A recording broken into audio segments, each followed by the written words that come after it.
kita sama-sama ke Israel. Nah, pagi hari ini tema firman Tuhan adalah Musa meminta penyertaan Tuhan di padang gurun. Saudaraku, benar, masuk awal 2023 sudah banyak orang mengalami masalah. Kalau Anda tidak mengalami masalah, mengucap syukur lebih banyak. Nah, yuk kita baca Keluaran 32. Itu yang membuat saya minta lagu tadi dinaikkan. Biarlah itu menjadi doa kita ya. Bila Tuhan tidak beserta kita, jangan izinkan kami berjalan Tuhan.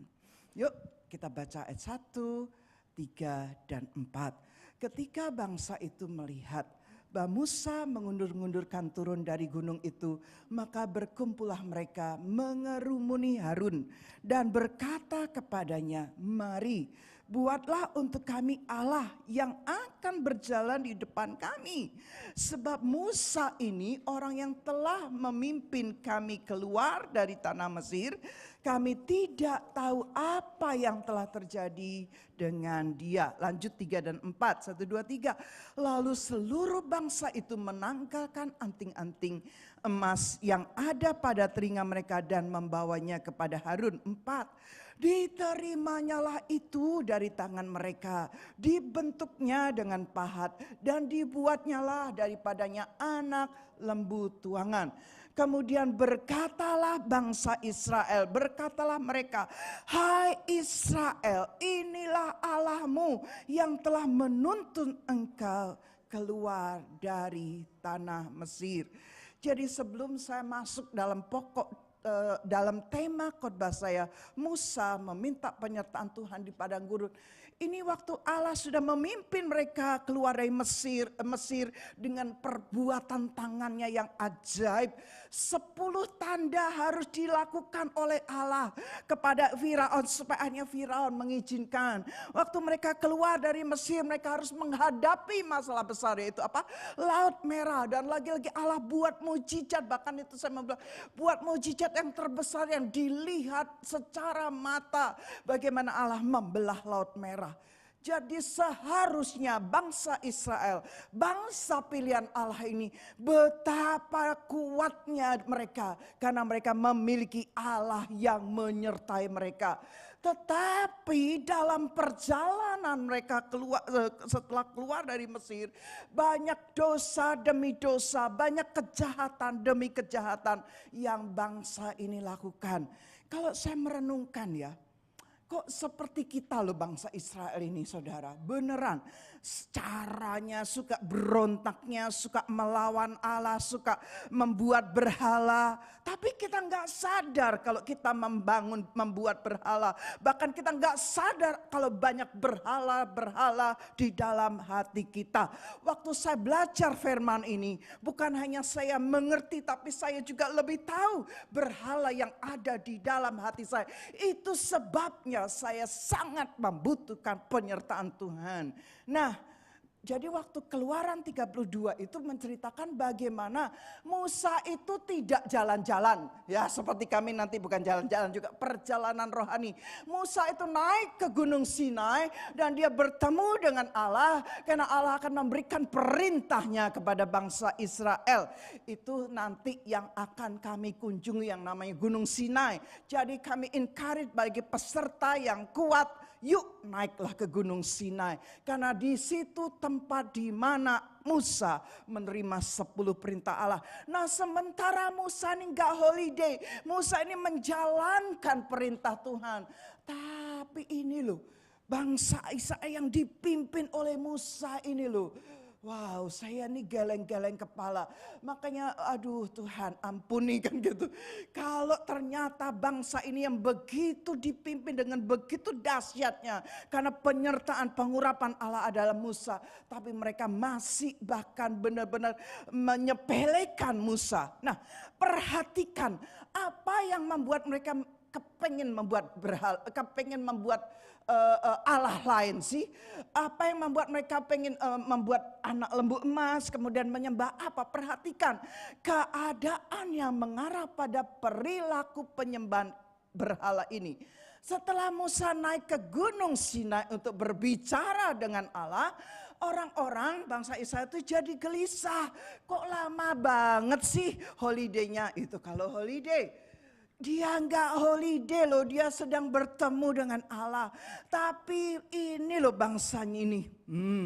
Geleng-geleng.com, tapi kalau geleng-geleng.com kalau kita melihat bangsa Israel ini modelnya, gambarnya, tipenya persis kayak Anda dan saya.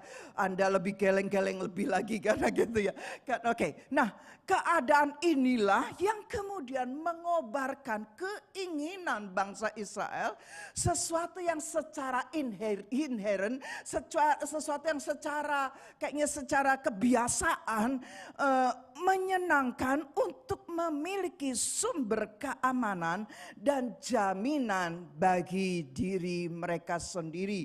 Ada keinginan untuk mengendalikan dan keinginan untuk mengembalikan keteraturan ke dalam hidup mereka. Mereka perlu pemimpin. Musa nggak turun-turun. Kita nggak tahu apa yang terjadi dengan Musa di atas Gunung Sinai. Yuk kita bikin Allah lain, kita bikin pemimpin lain. Ini belum tentu apa yang saya katakan tadi. Mungkin mereka pengen ada Allah lain yang bisa menjamin, yang bisa memberi rasa keamanan. Ini belum tentu hal-hal buruk. Tetapi mereka ini, bangsa Israel ini menginginkan hal-hal ini selain dari Allah yang benar. Nah, itu masalahnya. Ya, jadi kembali, ini semua masalahnya di hati. Perhatikan ayat yang keempat. Setelah diterimanya semua emas-emas itu dari tangan bangsa Israel, kemudian dia bentuk patung anak lembu emas, kemudian nah ini loh, kemudian bangsa Israel itu berkata berseru, "Hai Israel, inilah Allahmu." Gubrak, kalau saya bilang, kalau bahasa sekarang gubrak, gedubrak. Inilah Allahmu yang telah menuntun engkau keluar dari Mesir. Dalam pikiran mereka, ini bukanlah Allah palsu. Coba, orang jelas-jelas itu patung anak lembu emas, dia tidak mikir kalau itu Allah palsu. Mereka benar-benar merasa mereka menyembah Allah yang benar. Betapa seremnya ya penyembahan berhala ini ya. Lagi sekali, dalam pikiran mereka, mereka bukan menyembah Allah yang palsu.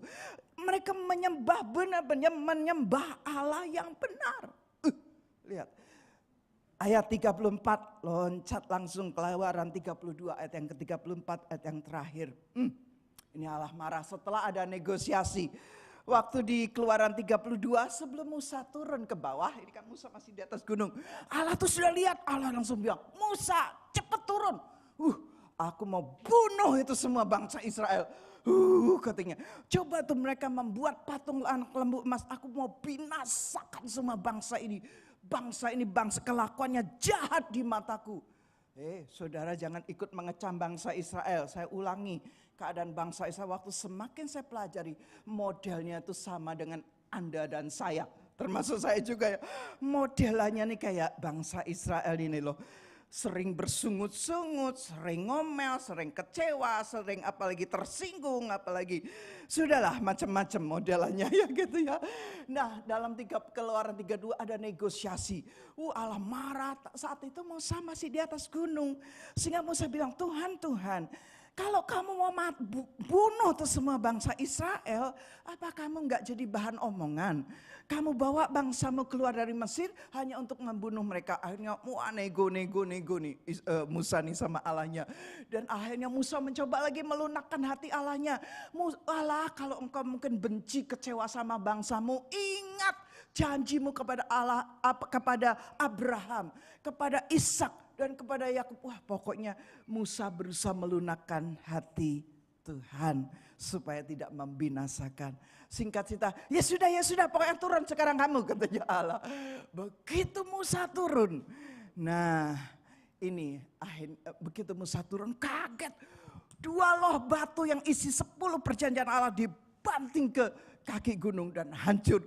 Wah, dia marah, kemudian dia ambil itu patung lembu emas, dia hancurin itu dan dia bakar dan abunya dicampur air, disuruh minum. Ya, wah, minum ini semuanya, ini Allahmu, katanya, Allah palsumu. Musa marah sekali dan akhirnya Musa menghadap Allah lagi. Allah, benar Allah, benar-benar bangsamu itu memang bangsa yang jahat. Udah deh Tuhan, tapi kasihan juga kalau harus mati mereka semua. Sudahlah Tuhan, tolong berikan kasih karuniamu. Tolong pimpin bangsamu Tuhan. Jangan hukum mereka. Lebih baik hapus namaku dari kitabmu Tuhan. Tapi izinkan bangsa itu tetap selamat. Dan akhirnya Allah bilang gini, enggak, siapa yang bersalah itu namanya yang aku coret ya. Dan Allah bilang gini, ya sudah gini deh, ini keputusan Allah ayat yang ke-34. Tetapi pergilah sekarang, tuntunlah bangsa itu ke tempat yang telah kusebutkan kepadamu.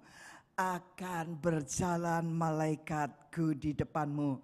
Tetapi pada hari pembalasanku itu aku akan membalaskan dosa mereka kepada mereka. Lanjut ya ayat 1. Sekarang kita masuk Keluaran 33 ayat 1. Berfirmanlah Tuhan kepada Musa, pergilah, berjalanlah dari sini engkau dan bangsa yang telah kau pimpin keluar dari tanah Mesir ke negeri yang telah kujanjikan dengan sumpah kepada Abraham, Ishak dan Yakub. Demikian, kepada keturunanmu lah akan kuberikan negeri ini.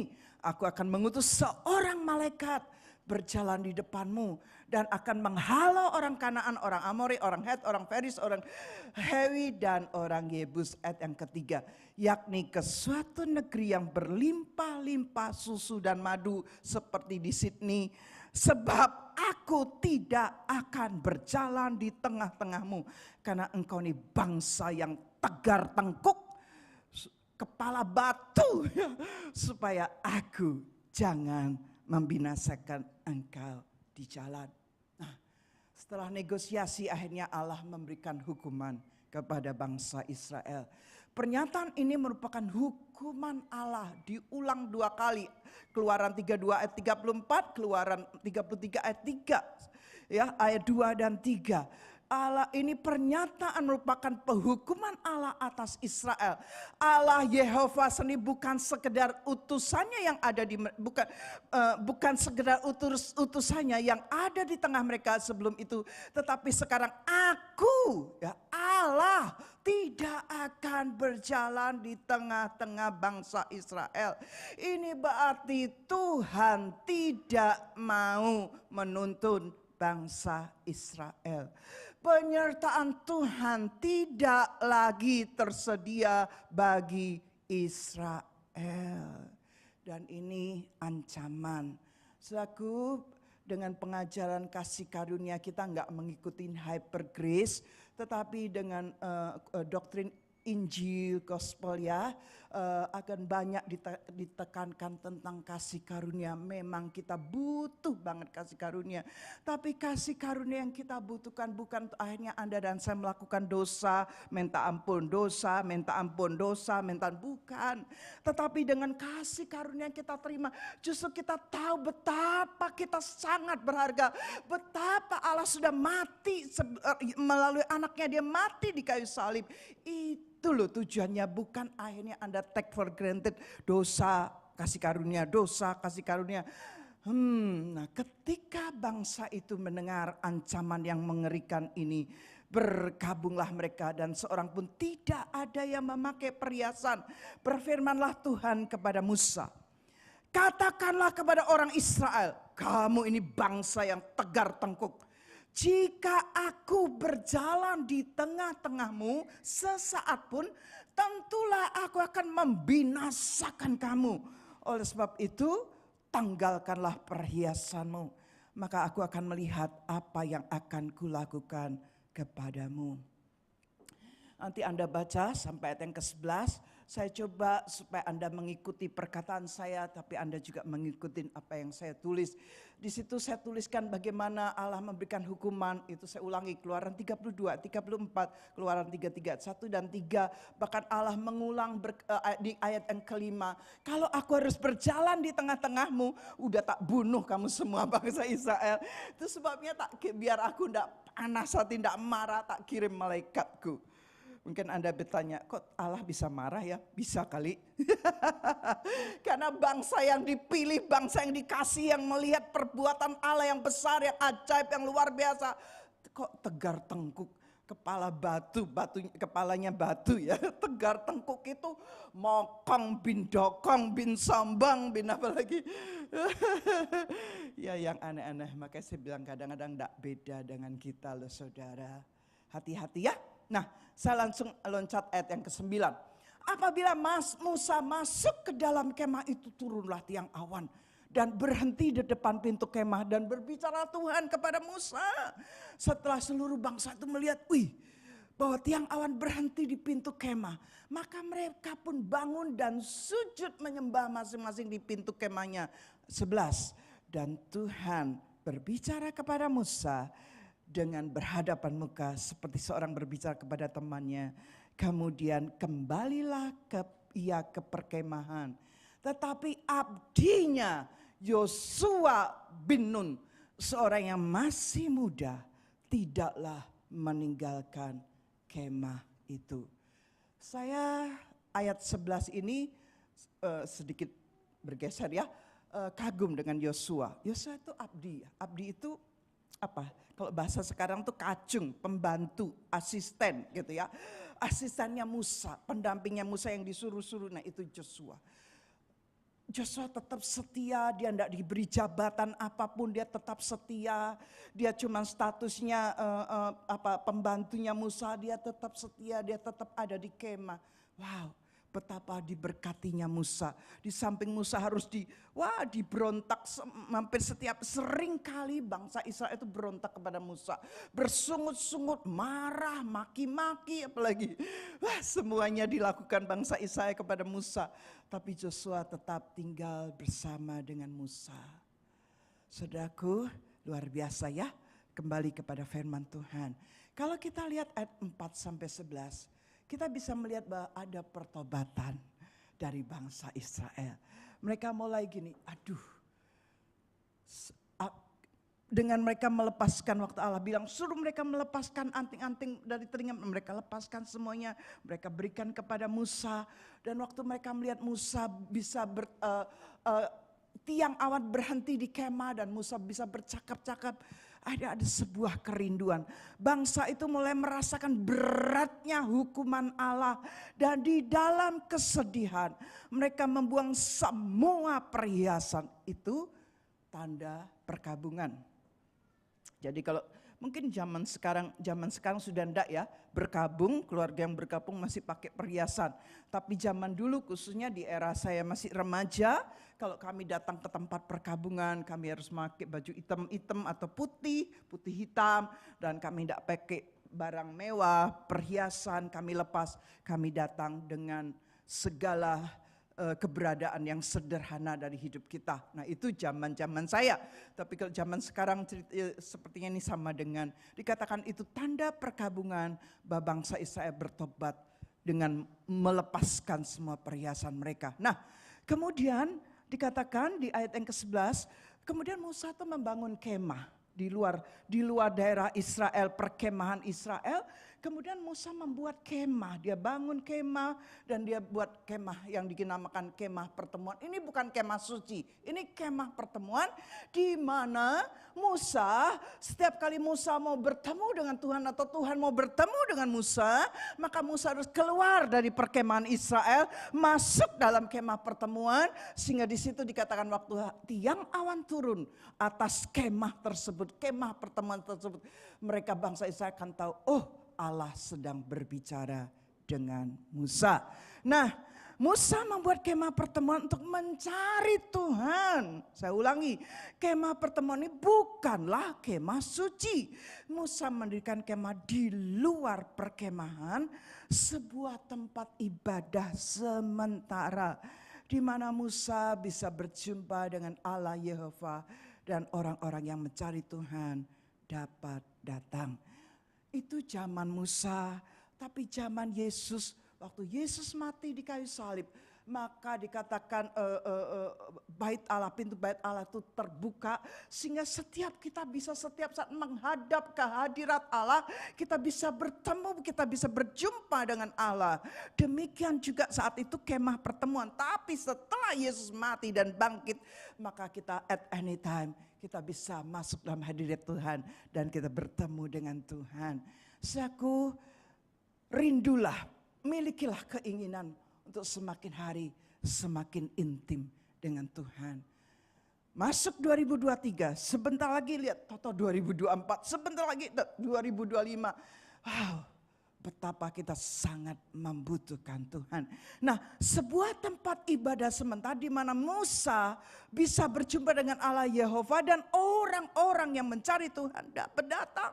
Musa menggambarkan hukuman Allah, bahwa Allah Yehova tidak akan tinggal di tengah-tengah bangsa Israel lagi. Saudara jangan pikir gak ada penyertaan Allah, easy going semuanya, everything will be okay, no problem. Allah tidak menyertai, yang penting malaikat, yang penting aku bisa tetap hidup nyaman, yang penting aku bisa makan, yang penting bla bla bla. Seringkali kita menyepelekan kehadiran Tuhan dalam hidup kita dan kita puas dengan keadaan yang ada. Nah, kepergian Musa ke dalam kemah ini dilihat oleh seluruh bangsa Israel, betul? Itu ada tadi di ayat 8, Keluaran 33 dan diulang lagi di ayat yang ke-10 ya. Setelah seluruh bangsa itu melihat bahwa tiang awan berhenti di pintu kemah, maka mereka bangun sujud menyembah dan masing-masing di pintu kemahnya. Jadi mereka melihat kenyataan bahwa benar-benar Allah itu berjumpa dengan Musa dan Musa bisa bercakap-cakap dengan Tuhan. Nah, untuk menyingkat waktu, nanti Anda baca walaupun saya sudah tulis di PowerPoint saya ayat 12 sampai ke 18. Nah, langsung saya kepada ayat yang ke-12.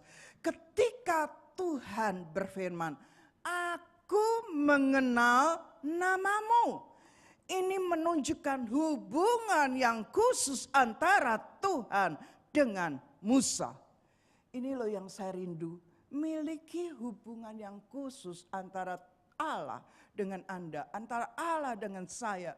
Musa mendapat kasih karunia untuk membawa bangsa Israel keluar dari Mesir. Musa memohon kepada Tuhan kiranya memberitahukan jalannya, kehendaknya, sehingga Musa mengenal Allahnya. Musa kembali memohonkan dengan sangat agar Tuhan memimpin umatnya dalam perjalanannya. Sehingga ayat yang ke-15 yang tadi kita naikkan pujiannya.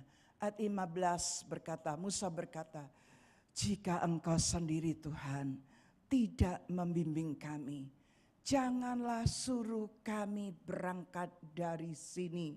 Bahkan dengan jelas ditegaskan bukti Tuhan memberi kasih karunia kepada Musa adalah ketika Tuhan berjalan bersama-sama dengan umatnya. Kalau Tuhan tidak berjalan dengan umatnya, Musa bilang jangan suruh kami pergi. Jangan suruh kami masuk tanah Kanaan, gak usah, biarin di padang gurun saja. Itu sebabnya perlu 40 tahun untuk ini loh, menghilangkan semua berhala Mesir. Kenyataannya 40 tahun pun tidak bisa menghilangkan berhala-berhala yang ada di hati mereka. Sehingga Musa berkata lagi dalam ayat yang ke-17, ini dia masih ngomong sama Tuhan. Musa terus bercakap-cakap ya. Nah, dalam hidup saya, kalau saya ditanya nih, saya lebih senang berdoa, menyembah Tuhan, konseling. Itu sebabnya konseling saya lakukan, saudara. Yang cari saya itu yang masalahnya berat-berat. Kadang-kadang saya terima telepon mereka karena tidak video call, saya cuma pegang kepala saya gini. Sudah konselingnya pagi-pagi, masalahnya berat-berat gitu-gitu. Aduh, tetapi saya tidak boleh membuat keputusan. Saya hanya menyampaikan kebenaran firman. Karena keputusan adalah mereka yang harus membuat, bukan saya. Saya bukan Allah. Saya hanya dengarkan dan saya memberikan nasihat firman dan keputusan di pihak mereka yang bermasalah. Ya, saya bukan Tuhan. Hanya kuasa firman yang diurapi Roh Kudus yang bisa membuat mereka kuat dan mereka bisa mengatasi masalah mereka. Nah, ayat 17 Musa deal lagi sama ngomong gini, ini loh yang menjadi tanda yang membedakan umat Allah dari bangsa yang ada di muka bumi. Kasih karunia itu akhirnya dinyatakan kepada Musa. Nah, Musa terus nego sama Tuhan. Lama-lama Tuhan itu ya kasihan sama Musa. Sebetulnya Tuhan itu memperhitungkan Musa. Selaku betapa pentingnya seorang pemimpin rohani. Kadang-kadang kita neglect ya, kadang-kadang kita tidak menghargai. Saya belajar, kami suami khusus saya sajalah ya. Saya belajar bagaimana menghormati, bagaimana ya submit, honor, respect, submit kepada pemimpin rohani kami. Karena bicara submit, apalagi honor, respect, menghargai pemimpin, itu bukan pada saat ide kita sama dengan ide pemimpin kita. Pada saat doktrin kita sama dengan doktrin pemimpin kita. Saya berpikir gini, semua doktrin itu yang menciptakan manusia. Betul, betul semuanya based on firman. Tapi ngapain sih kita pusing dengan doktrin A, doktrin B, doktrin C kan gitu. Suatu hari ada anak saya yang netral. Dia sebutkan gerejanya yang dia ikuti, yang dia melayani berkembang pesat, nggak pusing dengan doktrin A, B, C, D kan gitu ya. Dan di situ saya belajar yang namanya, oh ini toh yang namanya menghormati. Oh ini toh yang namanya submit kepada pemimpin rohani kami. Kami kan punya pemimpin rohani ya, Pak Timotius Arifin. Iya Bu, kok sekarang tidak pernah diundang? Tiketnya mahal saudara. Tapi pasti tahun ini kami undang. Tiketnya mahal, ini beneran. Jadi kalau tadi Pak Phil bilang, kenapa ada yang bertanya, sekarang tiap minggu ya pengumuman persembahan. Saya cuma senyum. Sebetulnya suatu hari Bapak Gembala tuh ngomong gini ke saya. Yang seandainya jemaat Rock Sydney 50% saja bayar perpuluhan, kita cepat beli gedung di situ yang gitu. Terus saya tanya, emangnya berapa persen dari jemaat kita yang bayar perpuluhan? 30% aja nggak nyampe yang gitu. Nah coba periksa diri Anda sendiri, saya nggak ngejudge. Ini kan Bapak Gembala lapor, tentu Bapak Gembala dengan Pak Hili tahu lah ya, siapa yang bayar, siapa yang tidak. Enggak tahu. Tapi persentasenya tau, dia bilang, nggak sampai 30 yang. Dia Bapak Gembala seandainya 50% saja. Bilanglah jemaat kita sekarang berapa? 300 bilanglah ya. Memang itu yang tercatat. Kemudian 50%-nya 150 bayar perpuluhan. Kita cepat beli gedung gereja di City. Kalau saya tanya apakah Bapak dan Ibu Gembala bayar perpuluhan dan persembahan? Bayar saudara. Kami mengembalikan persepuluhan itu minimal. Kami memberikan persembahan itu hati yang rela. Ada yang bertanya, perpuluhan dengan persembahan lebih besar mana? Persembahan. Karena perpuluhan cuma 1/10. Persembahan berapa yang Allah gerakan Anda untuk nabur? Yang setuju katakan amin. Pasti Anda kaget ya, wih enggak sampai 30 ya Bu? Itu kata Bapak Gembala saudara. Gitu ya. Itu sebabnya ini tiap minggu mau digalakkan tentang ada tujuannya. Supaya kita tidak punya berhala uang. Ya, oke. Ini juga menyangkut berhala loh saudara. Nah ayat 5 dikatakan tegar tengkuknya bangsa Israel yang bisa membuat Allah membinasakan mereka. Kalau aku benar-benar jalan dengan mereka lagi. Udah tak bunuh mereka tuh semua, udah tak cites kan gitu. Kadang-kadang makanya kalau saya kesel-kesel, aduh untung saya bukan Tuhan. Kalau saya Tuhan sudah tak unyek-unyek kamu. Tak masukin dalam perut mamamu lagi dan tak lahirkan lagi kan gitu. Kira-kira Allah udah kesel, tapi bersyukur. Allah punya perantara yang namanya Musa, yang setiap kali dia nego dengan Allahnya. Jadi gini, mungkin saya mau bilang gini, ini bukan karena saya ibu gembala, tidak. Seandainya saya bukan ibu gembala, saya akan ngomong yang sama. Menghormati, submission, respect kepada Bapak Gembala itu harus, saudara. Walaupun dia punya kelemahan, walaupun dia punya, siapa sih yang gak punya kelemahan? Musa saja yang begitu dekat dengan Allah. Musa yang dikatakan seorang pemimpin yang lemah lembut, dia pun punya kelemahan. Tetapi itu pilihan Allah. Allah memilih Musa. Allah memilih Pastor Samuel untuk pindah ke Sydney. Wow. Jadi mungkin dia punya kelemahan, mungkin khotbahnya beda, mungkin ini, mungkin ono, mungkin dia ngomongnya suka keliru, mungkin suka jayus apalagi. Anda boleh kasih nickname yang jelek-jelek ke belakang nama Pastor Samuel Yusuf. Tapi Allah tetap memilih dan mengasihi gembala senior saudara. Yang setuju katakan amin. Saya ulangi, walaupun saya bukan ibu gembala, saya akan tetap menyampaikan kebenaran ini. Belajar dari bangsa Israel, bagaimana sikap, tindakan mereka dengan Musa. Dan itu yang membuat Allah juga mau membunuh bangsa Israel. Tapi bagaimana perjuangan Musa? Akhirnya, Anda baca lagi ayat 19 sampai ke 23.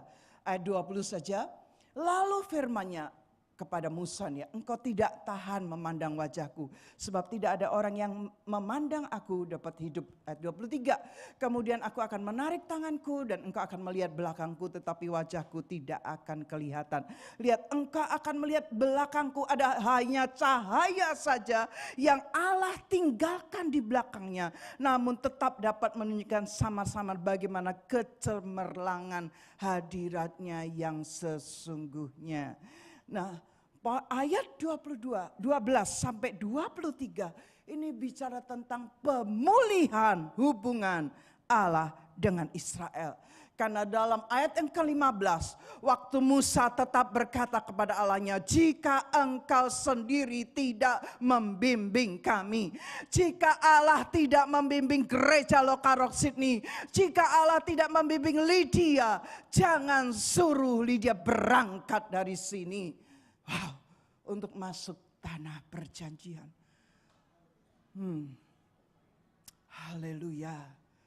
Karena hanya kasih karunia Tuhan, kehadiran Tuhan bersama-sama dengan bangsanya, Musa dan bangsanya, itu yang membuat mereka masuk ke tanah Kanaan. Walaupun mereka harus 40 tahun berkeliling-keliling. Saya ulangi, mereka yang bangsa yang keluar dari Mesir, mereka 40 tahun itu pada umumnya mereka sudah mati semua. 40 tahun satu generasi harus mati di padang gurun. Dan generasi yang lahir di padang gurun itu yang masuk tanah perjanjian. Anda dan saya mau mati di padang gurun atau mau menggenapi rencana Allah? Nah, sekarang kita lihat bagaimana Paulus, tadi kan bicara bangsa Israel. Sekarang kita lihat kenapa sih Paulus sampai ngomong gini dalam 1 Korintus 10, 5-12. Sebelumnya gini, perenungannya gini. Apakah setelah peristiwa anak lembu emas, kemudian Allah tidak mau membimbing, Allah kirim malaikat, akhirnya Musa negosiasi dan Allah akhirnya oleh kasih karunia Allah memimpin bangsa Israel kembali. Kan begitu? Terjadi pemulihan hubungan. Apakah setelah peristiwa tersebut bangsa Israel tidak menyembah berhala lagi? Apakah mereka benar-benar bertobat? Apakah mereka benar-benar hubungan dengan Allahnya pulih total? Tidak, saudara. Itu sebabnya Paulus berkata dalam 1 Korintus 10 ayat 5-12. Tetapi sungguh pun demikian, Allah tidak berkenan kepada bagian terbesar dari mereka, karena mereka ditewaskan di padang gurun. Ayat 6. Semuanya ini terjadi, perhatikan, semuanya ini telah terjadi sebagai contoh, sebagai bagi kita untuk memperingatkan kita supaya kita jangan menginginkan hal-hal yang jahat seperti yang telah mereka perbuat. Dan supaya jangan kita menjadi penyembah berhala sama seperti beberapa orang dari mereka. Seperti ada tertulis, maka duduklah bangsa itu, makan, minum, kemudian bangun mereka dan bersukaria. Janganlah kita melakukan percabulan seperti yang dilakukan oleh beberapa orang dari antara mereka. Sehingga pada suatu hari mereka telah tewas 23.000 orang. Percabulan hari-hari ini dianggap wajar. Hubungan seks sebelum nikah dianggap wajar. Kalau saya lihat anak-anak yang pacaran gayanya, aduh kok tante tahu sih, makanya itu sebabnya tante punya IG. Kalau gitu saya nggak mau follow IG-nya tante, semua pada tahu. Loh saudara ndak follow, kadang-kadang Tuhan juga ngasih tahu saya kok dengan caranya, ya kan gitu. Santai saja, kan saya ndak menyebut nama Anda kan gitu. Tapi percaya kadang-kadang saya cuma gini, ini belum nikah, kayak orang sudah nikah banget. Apalagi pelayan Tuhan lagi dua-dua. Saya cuman geleng-geleng. Terus saya bilang, kami enggak buat apa-apa. Aduh, enggak buat apa-apa. Sudah pada telanjang-telanjang di pantai begitu. Gendong-gendongan lagi. Aduh, enggak buat apa-apa. Mboh, wis gitu. Jadi kadang mboh, terserah. Tanggung jawabmu. Tapi lihat percabulan, perjinahan dianggap wajar. Apalagi LGBT juga dianggap wajar. Ini udah enggak boleh disinggung-singgung. Tak penjarain kamu kalau singgung-singgung kan gitu. Dan janganlah kita mencobai Tuhan. Seperti yang dilakukan oleh beberapa orang dari mereka sehingga mereka mati di pagut ulat 10. Dan janganlah bersungut-sungut. Nah ini saya suka terjebak di sini, suka ngomel. Seperti yang telah dilakukan oleh beberapa orang dari mereka. Sehingga mereka dibinasakan oleh malaikat maut. Semuanya ini Paulus bilang telah menimpa mereka. Diulangi ayat yang ke-11 lagi. Ayat 6 dan ayat 11 diulangi, semuanya ini telah menimpa bangsa Israel sebagai contoh untuk gereja lokal Rock Sydney. Sebagai contoh untuk kita yang hidup di akhir zaman, dikatakan sebagai contoh dan dituliskan untuk menjadi peringatan bagi kita yang hidup pada waktu di mana akhir zaman telah tiba. Siapa yang hidup di akhir zaman telah tiba? Banyak yang hidupnya di masa lalu. Siapa yang hidup di akhir zaman telah tiba? Nah, ini peringatan Paulus untuk Anda dan saya. Belajar perhatikan kesalahannya bangsa Israel. Sebab itu 12. Yang merasa sudah lebih mengerti firman. Sebab itu siapa yang menyangka bahwa ia teguh berdiri. Hati-hatilah supaya ia jangan jatuh. Kalau ada yang jatuh, pendeta, wah viralnya cepet banget. Hati-hati saudara, kalau ada yang hamba Tuhan jatuh, Anda jangan viralkan. Loh, kenyataan. Saya enggak bilang Anda bohong, enggak bilang kenyataan atau tidak kenyataan. Saya menjaga saudara, jangan sampai salah di hadapan Tuhan. Biarkan hamba Tuhan yang jatuh, dia berurusan dengan Tuhan. Kita tidak perlu ikut-ikut memviralkan. Jelas? Jelas ya. Nah Rasul Paulus berkata, saya ulangi lagi ayat 11. Semuanya ini telah menimpa bangsa Israel. Sebagai contoh untuk gereja lokal Rock Sydney. Sebagai contoh untuk Anda dan saya. Kok gereja lokal kebanyakan. Sebagai contoh untuk Anda dan saya. Dan dituliskan untuk menjadi peringatan bagi Anda dan saya yang hidup pada waktu di mana zaman akhir telah tiba. Kayaknya yang mati duluan dosanya lebih sedikit daripada kita yang masih hidup sampai hari ini. Kadang-kadang kalau ada hamba Tuhan yang luar biasa, yang masih muda dan luar biasa, akhirnya dipanggil Tuhan. Wah semua sedih, semua menyayangkan kok terlalu muda dipanggil Tuhan. Tapi saya mau bilang tugas dia sudah selesai. Walaupun umurnya masih muda dipanggil Tuhan karena Tuhan tahu lebih banyak daripada kita. Tuhan tahu apa yang akan terjadi di masa depan dari hamba Tuhan muda ini. Sehingga waktu Tuhan lihat udah selesai tugasmu, Tuhan panggil. Nah sepertinya gitu, karena tambah dikasih panjang umur tambah dosanya makin banyak. Tapi yuk kita belajar. Itu sebabnya firman disampaikan, itu sebabnya Injil diberitakan. Bukan untuk kita jadi sombong saudara, kita mengerti banyak, itu dituntut banyak. Saya mau ngomong gini, saya sekarang kalau nyiapin firman kok lama banget gitu ya. Apa karena sudah nyaman gak khotbah kan gitu. November gak khotbah ya. November saya khotbah apa enggak? Oh enggak ya. November di Indonesia sekolah enggak pulang-pulang karena berobat kan gitu. Nanti pulang dari Israel saya juga berobat lagi. Jadi Anda jangan kaget kalau Bapak Gembala datang sendiri, Ibu Gembala menyusul karena saya akan melanjutkan pengobatan saya di Jakarta karena lebih murah dan lebih lengkap dan sebagainya. Nah, hal-hal yang kita inginkan dari dalam diri kita, perhatikan, bukanlah hal-hal yang buruk, ada banyak hal yang baik kok. Tetapi hal tersebut dapat menjadi hal-hal yang utama jika kita tidak berhati-hati. Saya itu family oriented, walaupun saya seorang business woman, career woman, sukses, tapi begitu sampai rumah saya itu selalu bersama dengan anak-anak saya. Bahkan saya menyempatkan waktu saya untuk mengantar anak-anak saya berenang, les renang. Wah, nangis-nangis saya paksa, ini mami sudah berkorban loh, keluar dari kantor, pulang, jemput kamu, taruh, titipin gurunya, saya tinggal, nanti saya jemput lagi, bayangin. Wow. Tetapi kadang-kadang apa yang baik bagi yang kita lihat itu baik, kadang-kadang itu menjadi yang utama dalam hidup saya. Saya pernah ngaku suatu hari Yosia datang dari Indonesia membawa bukunya Timothy Keller tentang Allah-Allah palsu. Saya langsung bilang dalam hati saya tahu saya masih punya Allah palsu. Siapa Allah palsu saya? Keluarga saya. Saya bagus kalau saya masih sadar saya punya Allah palsu. Seringkali kita nggak sadar kalau itu Allah palsu. Yuk. Lanjut, nah kan gitu. Hal-hal yang kita inginkan dari dalam diri kita sendiri bukanlah hal-hal yang buruk. Tapi hal tersebut dapat menjadi hal-hal yang terutama jika kita tidak berhati-hati.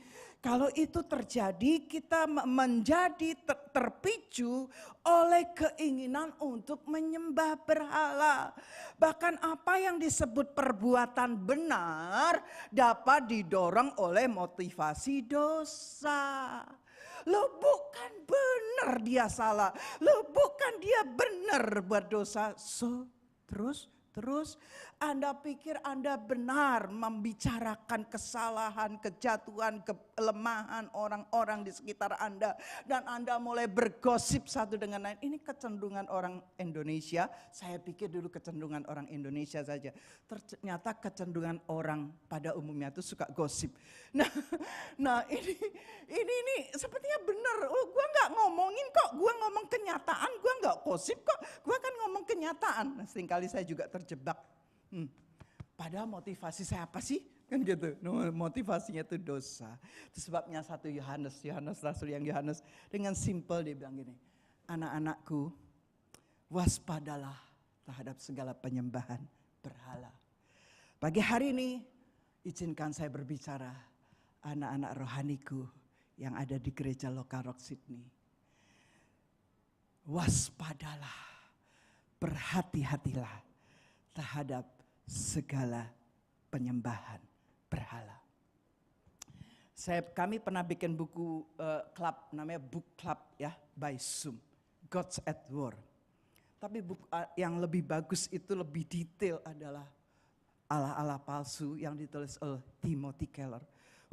Waktu saya baca tuh penyembahan satu-satu penyembahan itu didetail sama memang ada 4 poinnya, pengakuan, kekuasaan, apalagi pengakuan, kekuasaan, kenyamanan, satu lagi apa sayang? Penerimaan sudah, pengakuan, penerimaan. Yes, ya. Power, penerimaan, pengakuan, kenyamanan, kontrol. Terakhir itu kendali. Nah itu dirangkum 4 poin itu. Nah penyembahan berhala ini tidak bisa dihindari saudara. Roma 1 ayat 25. Sebab mereka menggantikan kebenaran Allah dengan dusta. Dan memuja dan menyembah makhluk dengan melupakan penciptanya. Ini adalah masalah hati manusia. Semua orang menyembah. Semua orang pasti menyembah, punya sesuatu yang Anda sembah. Kita semua membangun hidup kita di sekitar satu hal. Kita semua mencari sesuatu untuk mengarahkan dan membimbing hidup kita. Mungkin itu keluarga, teman, hubungan, gambar diri, agama, kekristenan, karir, bisnis, pelayanan, perintisan gereja.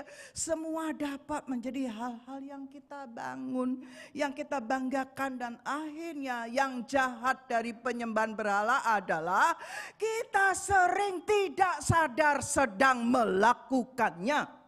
Saya ulangi, yang jahat dari penyembahan berhala adalah kita sering tidak sadar sedang melakukannya.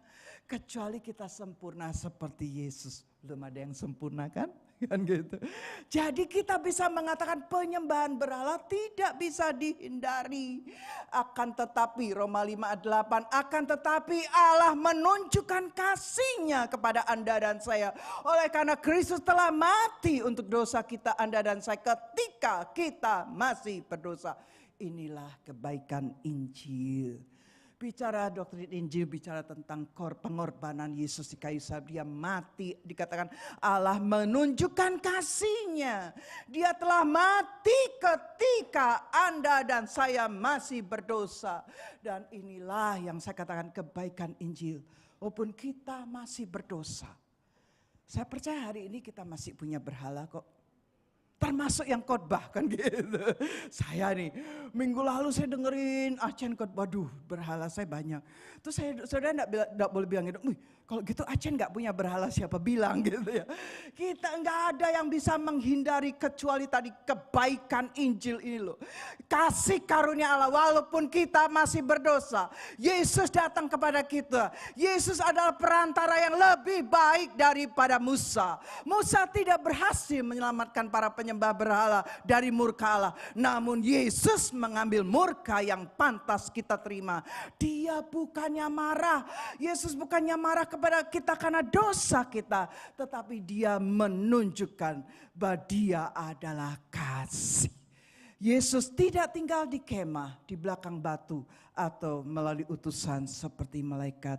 Dia adalah kehadiran Allah itu sendiri. Yuk pemain musik boleh naik ke atas.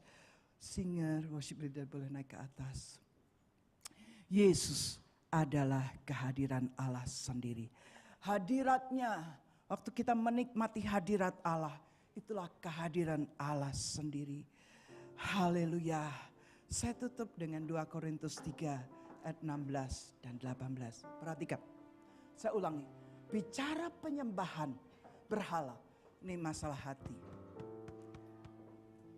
Waktu ayat 16 dikatakan, tetapi apabila hati seorang, hati Anda dan saya berbalik kepada Tuhan, maka selubung itu diambil daripada Anda dan saya. Dan kita semua mencerminkan kemuliaan Tuhan dengan muka yang tidak terselubung. Dan karena kemuliaan itu datangnya dari Tuhan yang adalah roh, maka kita diubah menjadi serupa dengan gambar Allah dalam kemuliaan yang semakin besar. Kita bangkit berdiri. Ini konklusi yang saya mau sampaikan. Ini kebenaran firman yang saya mau sampaikan. Tapi kebenaran ini tidak perlu diperdebatkan. Firman biarlah dibela oleh firman itu sendiri. Semakin Anda dan saya menghidupi Injil, semakin karakter kita diubah menjadi serupa dengan Yesus. Terima kasih Tuhan. Saya undang